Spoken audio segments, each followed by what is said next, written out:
So, folks, a profitable day yesterday, which is something I didn't think I'd be saying after the recent run of form I've been on.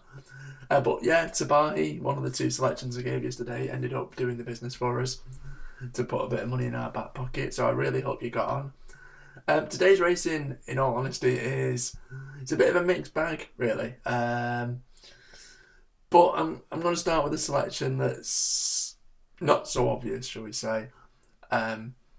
In the first race on the card at Chelmsford, I like a horse who actually hasn't finished better than fifth in all four of his career starts. So with that in mind, I'm sure you're kind of looking at the screen now and watching this video and going, why the hell are you selecting it then? That being said, it's Contract Kid. I think it could spring perhaps a little shock and grab place money. A marked step up in trip could be the making of the horse. The trainer's grabbed a recent success as well. The race is obviously really competitive in terms of the horses all being at a certain standard. And of course this tip has to perhaps be taken with a pinch of salt. Certainly not something you should be remortgaging your house by any stretch of the imagination. So small stakes play each way on the first race at Chelmsford, and it's Contract Kid.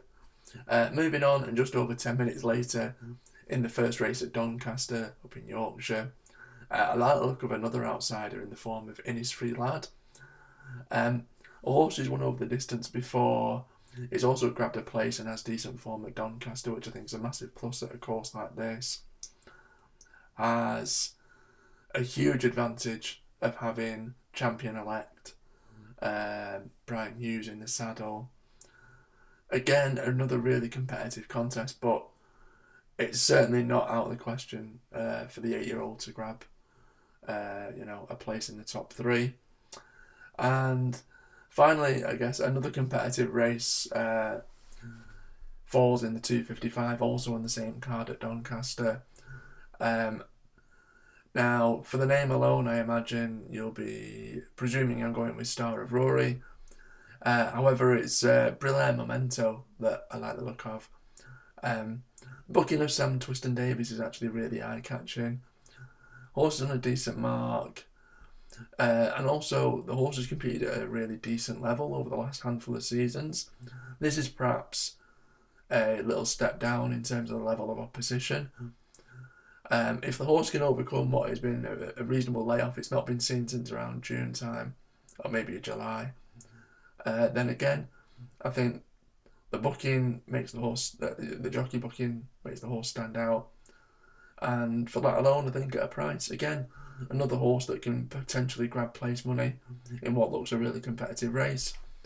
My nap of the day, and the one that I've sent to the Racing Post, I've got to be really honest, it actually runs in the 7 o'clock at Newcastle this evening. I really like Callum Rodriguez as a jockey around Newcastle, but subsequently, and sort of with a fresh pair of eyes the day after, although I think Dandy's Gold has a chance, I think, I'll be honest and I'll hold my hands up, I think I've made an error in selecting that horse. I think Athol Blair Boy has a chance, Callin's Lad has a chance, but also as well, Airwaves, I think, at a decent price. He's actually got a really good all-weather record. There's only obviously the 6 runners now because one's been pulled. I'll be honest and say that Dandy's Gold was my nap that I sent to the Racing Post, but on second inspection, I'm really not as confident as I was yesterday. So anyway, those are my horses. Fingers crossed that we'll end up with another profitable day.